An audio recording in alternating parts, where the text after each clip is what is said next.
Vamos então dar sequência ao nosso estudo do livro Formas de Pensamento, C.W. Leadbeater e Annie Besant.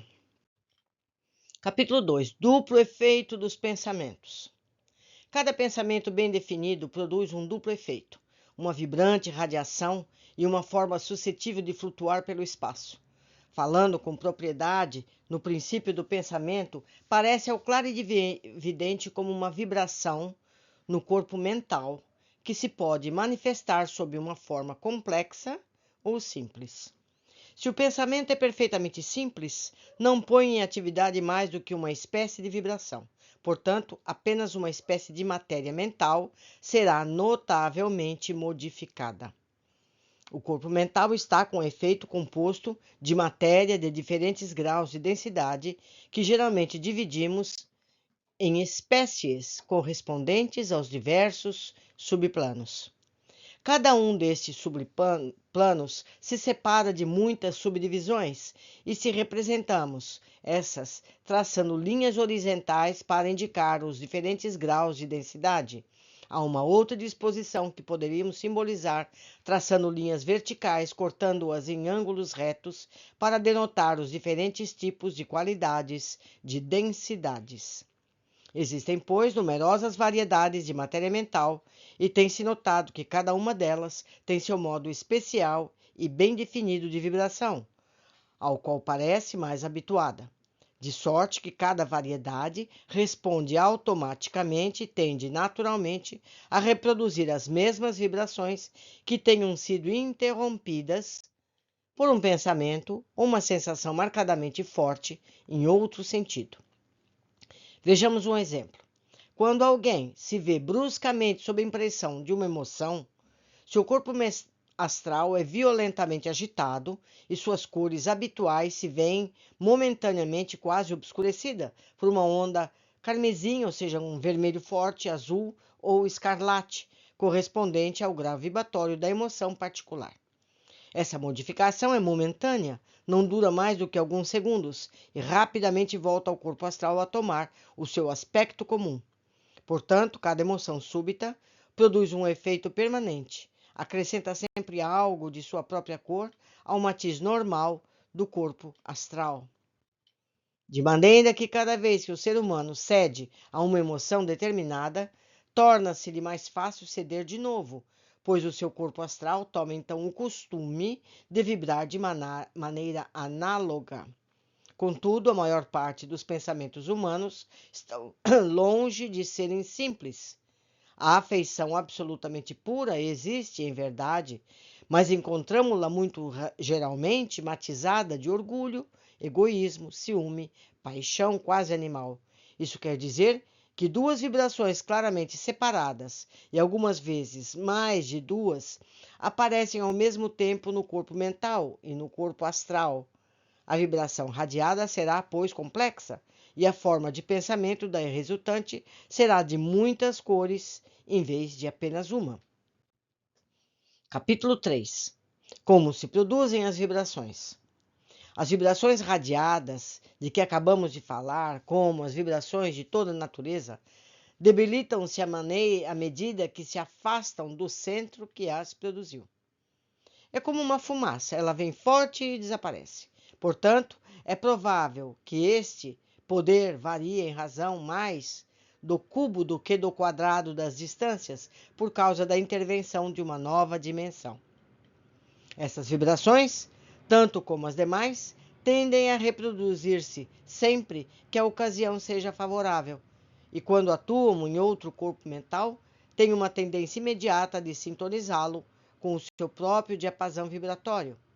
Isto significa que no ser humano, cujo corpo mental seja afetado por essas ondas, as vibrações tendem a produzir em sua mente pensamentos do mesmo caráter que os já formados anteriormente pela mente do pensador emissor da onda primitiva. O que ele está falando aqui? Que quando você pensa, você, além da forma que você criou, você emite para a pessoa a qual se destina. Por exemplo, eu estou com raiva de fulano. Essa radiação vai para o fulano.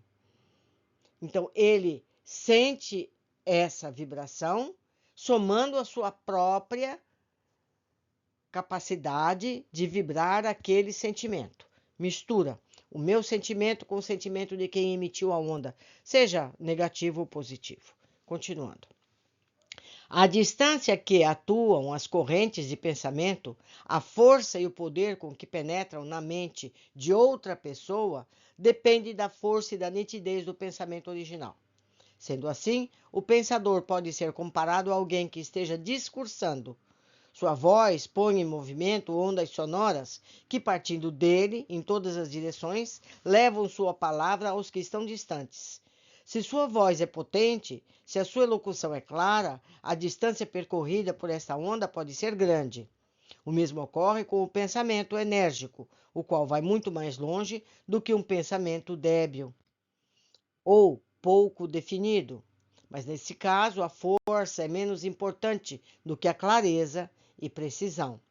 Por último, do mesmo modo que a voz do orador chega geralmente aos ouvidos desatentos, assim também, quando o ser humano estão distraídos em seus prazeres ou em outras preocupações, poderá roçá-los uma corrente de pensamento sem que o percebam.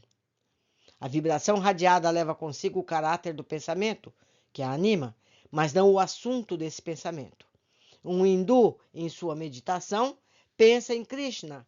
A onda de pensamento dele emanada despertará pensamentos de devoção em todos aqueles que a ela alcancem e, consequentemente, um maometano adorará Alá, um zoroastriano a Mazda, um cristão a Jesus.